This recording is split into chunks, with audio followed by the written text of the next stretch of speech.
And 3, and 2, and 1. Welcome to The Peaceful Truth, the podcast where we talk about everything from women empowerment, feminism, and everything in between.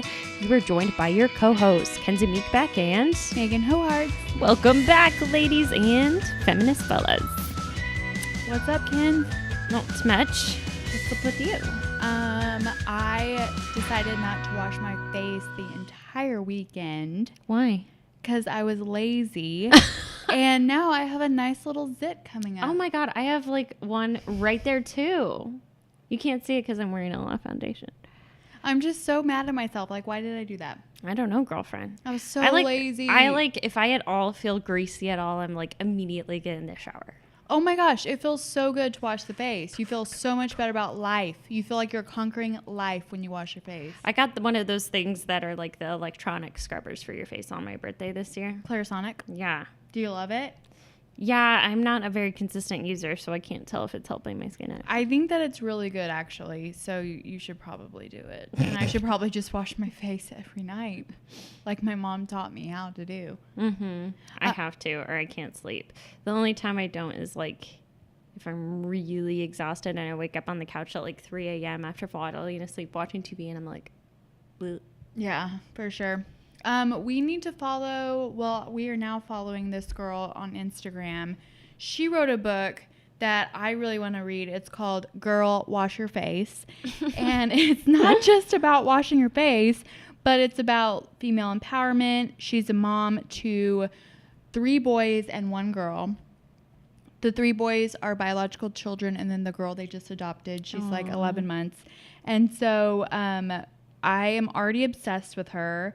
And I'm trying to find her name. Okay.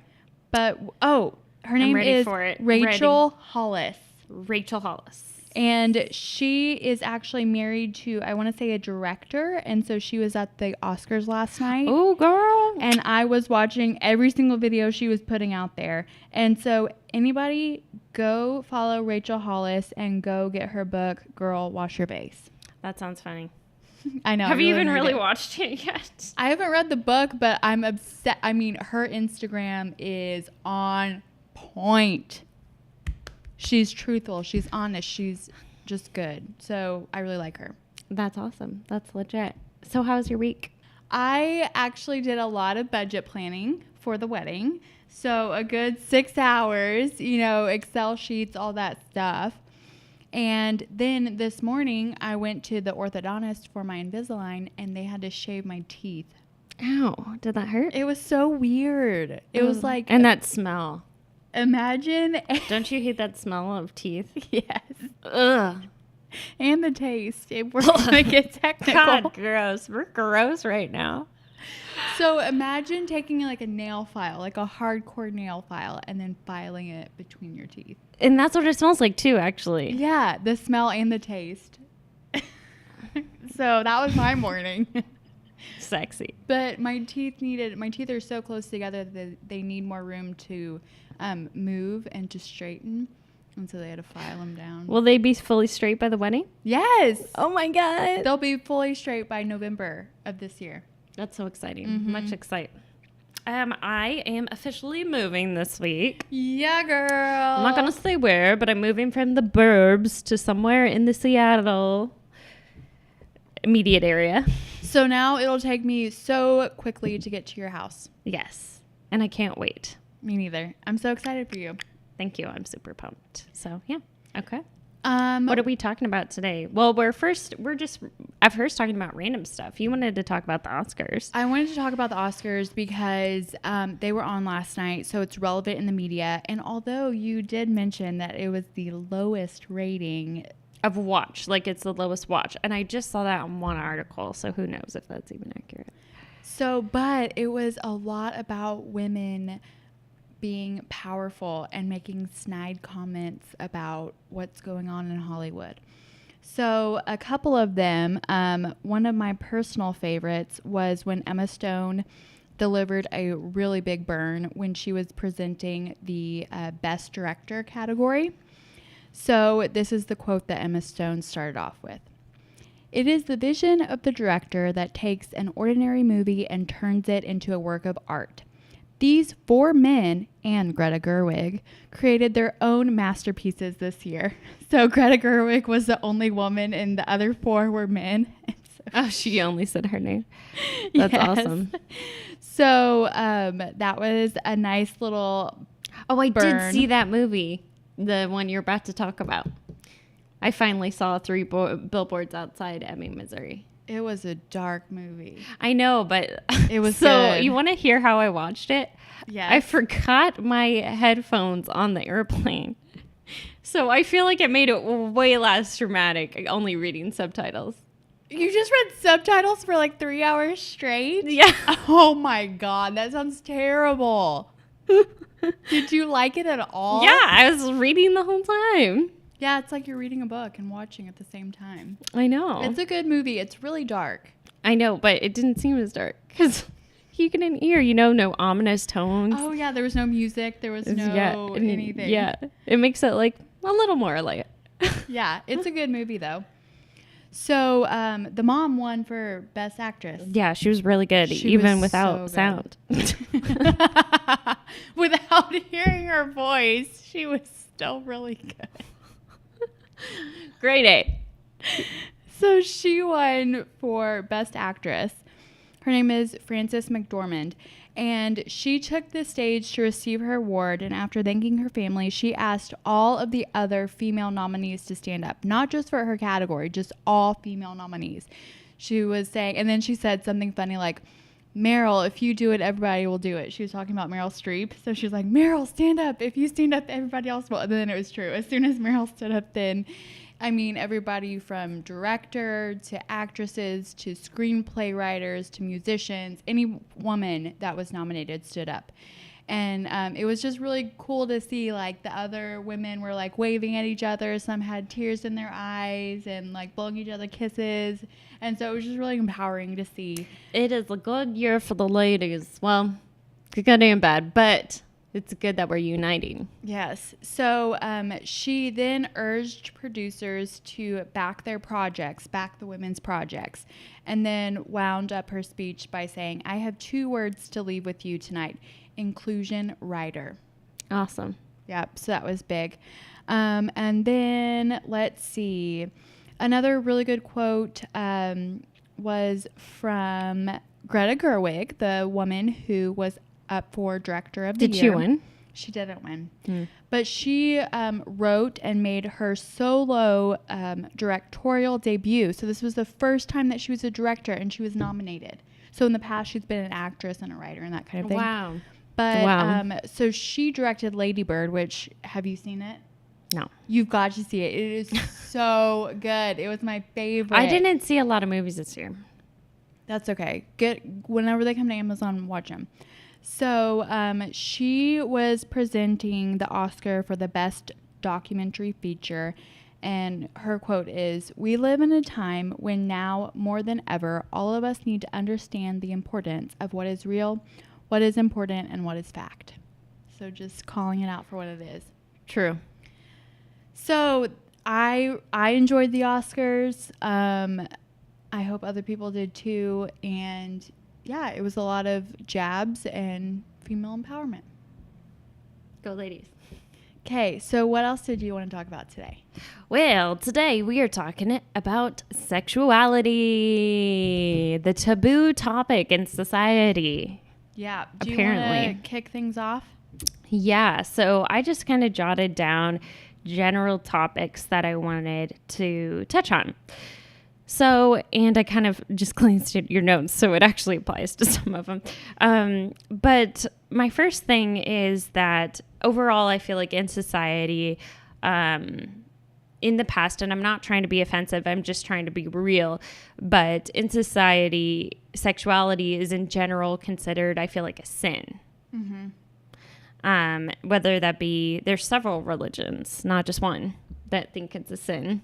Yeah, my first bullet point was that I was raised in a Christian household growing up, and I also consider myself to still be a Christian, just an extremely liberal Christian. But from a really early age, I was taught that sex is only allowed after you're married. And so if something isn't allowed until something else happens, then it's almost just like automatically ingrained in you that this thing must be bad. Yeah, like you're doing something wrong. And also, it's weird for it to all of a sudden, how can you say, oh, now that I signed a piece of paper, all of a sudden now it's okay to do? Like, how can you emotionally flip like that when that's what you've grown up with and that's kind of what's ingrained in your mind? Right. And I feel like this actual episode, though, Megan, could actually be several episodes, to be honest. Yeah. Well, just because there's just a lot of different topics about it. Mm-hmm. But anywho, so sexuality has been considered a sin for a long time, just considered wrong in society. I don't know, like as a kid too, I thought that you couldn't have sex without either being loved or being married. And I like for sure, like told myself, like I shamed myself inside. I was like, if you ever have sex before you get married, you're a bad person. And you weren't raised in a religious household. No, and my parents, I don't think even said that necessarily to me ever. I think they just said know the person and be in love. But still, I considered it bad in my head. I guess being in Texas too, it's probably even more of an extreme. But honestly, what is sex? It's a biological desire. It's like ingrained scientifically into like the human brain and human sexuality. One, to procreate. Mm-hmm. That's why it's pleasurable. And so it's a sexual desire that's biological, and it's just expressing a part of you that most people enjoy, mm-hmm. you know? Yep. I also wanted to also touch on, outside of religion, why we also may think that it's bad. Yeah. So if you think about PG-13 movies or R-rated movies, I know that my parents would fast forward over the sex scenes, or they would cover my eyes. And for PG-13 movies, I mean, they're not sex scenes. They're just, like make out or kissing scenes. And so by showing us that, hey, you're not allowed to do this, it's automatically just a little bit ingrained that, hey, what they're doing is bad. You're not allowed to see it. So how then can you turn that thought into all of a sudden saying, oh, guess what? It's fine. It's natural. It's biological. It's pleasurable. It's a little bit of a hard switch.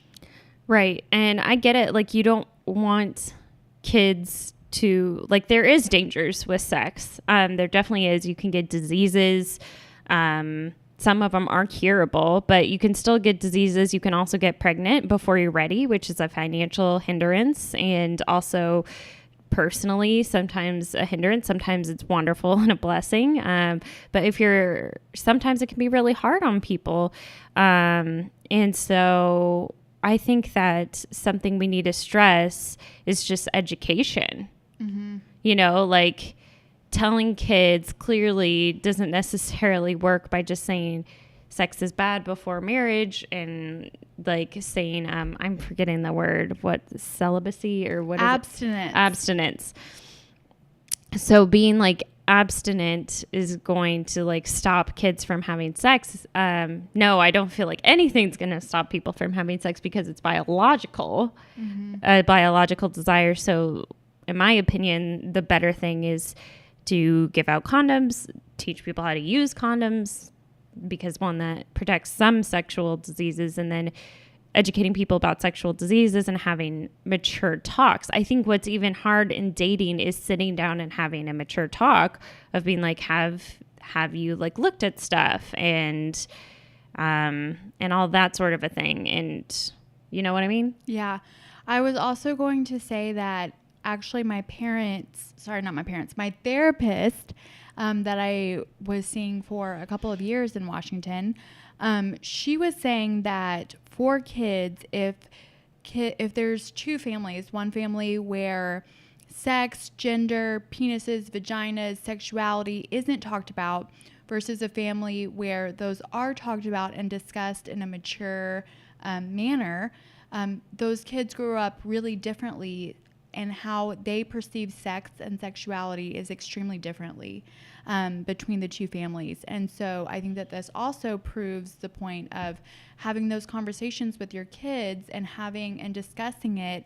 Although some people may find it awkward, I think that that also leads things into, okay, sex is bad and having sex is bad. I think it's the way the parents handle it if it's awkward or not. Yeah, and again, all about protection, birth control, and educating people about the science behind it, of how you can get infected, how to have a mature conversation, how to have safe sex, what's the difference between rape for like both male and female, being the perpetrator of that and the victim, and just educating them on everything. That's going to prevent a lot of issues. Definitely. Any other things to discuss? Oh, a lot. Okay. You go first then. One, I wanted to talk about how men are praised for sexual behavior oftentimes. Like when a man is called like a player, and I'm sure this is always talked about and you guys have heard of this, but like when a man is called, like he's praised, he's like, oh man, what's your number? Or like, oh, like locker room talk that is like shied off as locker room talk. But I think not only does this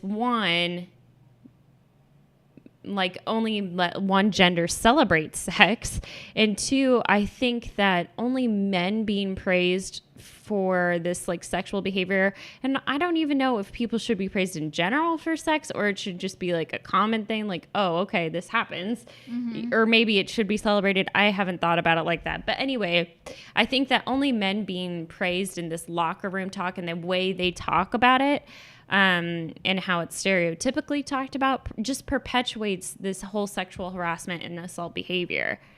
Like, it's like, go man, you need to get as much as you want. And then it's like hypes up the masculinity and the stereotype of what men should be. And then that just perpetuates that talk, perpetuates that behavior, perpetuates that mindset that says it's okay to sexually harass a woman. And then how women, on the other hand, I think we talk about it in a very different manner.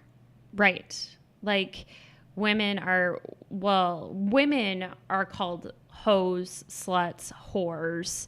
And even I know, and I've even been guilty of it myself, calling, like, my friends will call themselves, oh, I was slutty this time of my life. Oh, I was a slut last weekend. Oh, I'm super slutty. Or they call another woman slutty.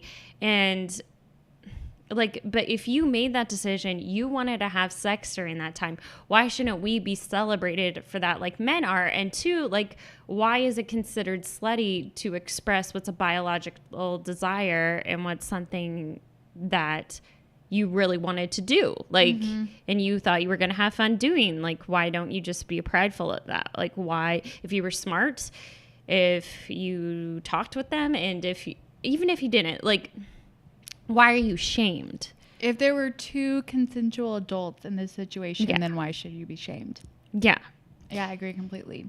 And it's like kind of a double standard. And I think it's all coming back to the point where I think you want to elaborate on is, one, women are sexualized in culture, but then we can't be sexual. Like in American, women are sexualized. And I don't mean to be stereotypical, but sometimes I have had men come up to me in a bar when I'm dressed the way I want to dress, and they'll like assume things. Like one time I said, I'm a video producer, and a man came up to me and he was like, oh, a video producer of porn. And oh my God, it's just like I was sexualized, and I'm a video producer of education. And so it's like, it's not fair. And even if we do porn, who cares? But it's just, it was stereotyped. And then, so women are sexualized in culture. One, movies, blonde, big boobs, skinny or curvy, and they're just sexualized. Like, women are sexualized in magazines, Sports Illustrated. Not saying that that's wrong. Like, we should celebrate the female body, but at the same time, we're sexualized, but we can't. It's a double standard. Like, I'm not slut shaming. Ironically, those women, I think that's great that they're on there and they feel sexual and sexy, that they're on those covers. Victoria, like, I think that's wonderful and beautiful, but at the same time, we can't be sexual back, or we're sluts, or we're whores, and we're sexualized, but if we have sex, then we're slutty. Yeah. And women are supposed to be a certain way, like very polite and kind and not talk about sex and not have sex. But men yet are celebrated for having sex. So who are they having sex with? Who are they celebrating having sex with? The sluts and whores? So the people that actually did it are bad people that they're celebrating that they had sex with. But like the women that are quiet, like they're celebrating more. Like it's just like not fair. Double-edged sword. Yeah. Girl, you just preached like no other, and I loved it.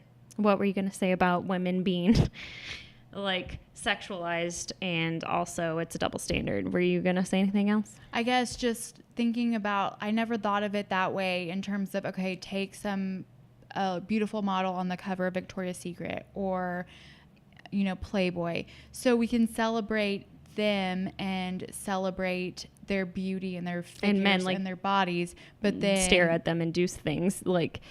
But then if they were to go have sex, then all of a sudden, don't talk about it, or they're being slutty for doing that. I totally get I didn't put the two together, so thank you for doing that. Yeah, no worries. And you're not allowed to talk about sex and like regular day culture. Like it's like frowned upon to like bring up sex, or it's embarrassing. Even I feel it still. Like I feel all of these things that I'm talking about, and I'm like trying to change it and preach to women, but oftentimes I feel the same way that I'm saying. Mm-hmm. You know what I mean? And it's just not fair. Like, I don't know. My girlfriends and I were just talking, like, they were like, yeah, I always thought I was only going to have one partner, but now I have all these partners and I'm a slut. Or I have all these partners and and just shaming themselves for a one night stand, shaming themselves for just dating around. And it's just not fair when men, it's the opposite. They like want a one night stand. They're searching for someone at the bar, and that's like celebrated. Do you remember that research that was done, and it came out that men over amplify the number of women they've slept with by 3, and then women understate the number by 3? It's the whole point. Mm-hmm. You know what I mean? Yeah. And why should any man judge you? And why do we even need to say a number? Yeah, that's a good point. Numbers don't even matter. But it's just like, even like I've felt like judged by other people, It's just like, it's hard. Mm-hmm. So it's hard whenever, I think when it's been ingrained in your conscious and in your mind since you were small. Yeah. Since all of us were small. So yeah, it's hard to switch like that. For sure. And you're like taught there's like certain rules. You got to like hold out to this point, Mm-hmm. Don't kiss on the first date. Don't sleep on the second date. Yeah. It's like, well, why do those matter? Are those even applicable? Right. Probably not. I was going to go into 10 things you need to know about female sexuality. Yes, let's do it. Let's educate my people. So it's by Bella Elwood Clayton. And the first one is, don't believe the hype. Our sexuality is culturally relative. So sexuality is shaped by culture and history. For example, 100 years ago, a woman who loved sex could be regarded as being mentally disturbed. Whereas today, if you don't love sex, you could end up being diagnosed as dysfunctional. So I think that this brings up a good point too, where we haven't gone the other route. So we've talked about, okay, women who love sex and women who have had multiple partners shaming themselves. But what about the women who don't love sex? Like, is it then shameful in our, I also do feel like then it is shameful in our culture, or something is wrong with relationships if women and men don't have as high of a libido as others. Yeah, or if you don't have a lot of sex, you're like called a prude or something like that. Yeah. So that's the flip of the coin there, is that, some people like sex more than others. I think that's just biological too. Well, yeah, like human sexuality, like I think it's all on a bell curve, in my opinion, of sexuality, of like straight versus gay. And I think it's like on a bell curve of where people actually fall. I don't think it's as black and white as people make it. And the same thing with sexuality. Mm-hmm. The second one is, this one was really interesting to me. Our desire to appear desirable exceeds desire itself. Oh, that is deep. I know. So this one goes back to media and advertising. I think that's so true. I know. Media and advertising can have a devastating effect on women's self-esteem, and it affects our sexual self-esteem too. Feeling like we don't live up to the ideal, or women who view themselves and even their genitalia as undesirable. So I think that is like a really good point that my mind was just like a little blown. Let's see. Another one is that low female desire is actually normal. And so women have been made to feel that having a low libido can mean that something is wrong. And currently, women who have low libido are sometimes diagnosed as HSDD, which stands for hypoactive sexual desire disorder. And she wants to point out that the trouble is that many of the researchers who have come up with this diagnosis have financial ties to pharmaceutical companies. So treating them with like things to change that libido. Mm-hmm. Let's see. There is another one that says there is more than one type of sexual prime. So I think that there's all this research that's been done about how men's sexual prime is different than female sexual prime, and they don't match up. And then what does sexual prime mean? Like when you want to have like tons of sex. So for men, it's like younger, like 17 to 18. And then for women, it's older. Like I want to say in your 30s, maybe 40s. So then not in your 20s?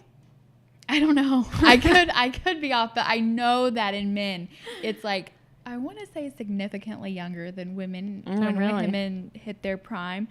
And so this one is saying that there can be multiple primes, and feeling good in your body. It probably just is a wave of hormones too. Yeah. Yeah, probably so. And then another one is that there is an active pursuit of the pink Viagra. So the pink Viagra would be a global sex drug for women. A plethora of drugs are targeting the female libido, and they're more and more being researched actively. There can be such drugs include cream, patches, sprays, or pills, and they are to target the genital blood flow, hormones, and brain chemistry. So we'll see if the pink Viagra hits the market. You know, I think if there should be a Viagra, there should be a female Viagra. I know, but I'm just like, that would be a lot of feelings. Well, just because, okay, maybe we won't take the pink Viagra, but maybe somebody out there will get a lot of desire. I think that if you want to do it, go for it. But I'm just thinking, wow, that's like a lot to feel. So, and the last one I wanted to point on is free-range sexuality. So in many ways, female sexuality is still mysterious.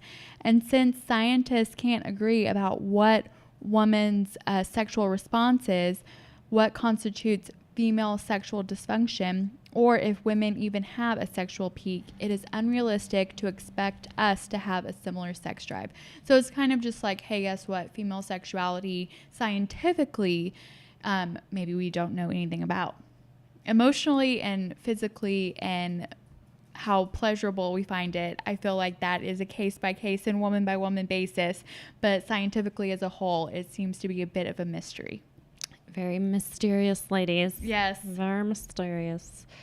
Well, I feel like I touched on my points. Okay, perfect. I feel like I did as well. We found a really applicable quote. Wait, are we going to say positives and then quote? Yeah, let's do that. What's your positive? My positive is that I'm going to Bellingham this weekend, which I've never been to Bellingham. It's pretty. Yeah? Yeah.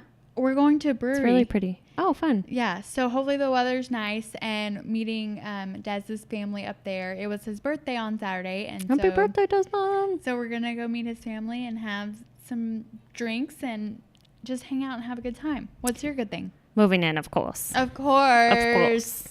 Okay. So exciting. Maybe one of our next episodes will record at your place. Oh, I don't know where. I wish, like, if it didn't disclose where we're at, I wish I could do the rooftop because that's a good view. Well, could we do it in your room? Yeah. Okay, perfect. Okay. Here's our quote. It is from Judith Plaskow. If sexuality is one dimension of our ability to live passionately, then in cutting off our sexual feelings, we diminish our overall power to feel, know, and value deeply. Okay, thanks for joining the Peaceful Truth, ladies and feminist fellas. I don't think that's a good name for the male people. Well, let's just I can't think of a better one. Thanks for joining us, ladies and men. ladies and gentlemen. Ladies and gentlemen. There you go. Lord almighty. All right. Bye.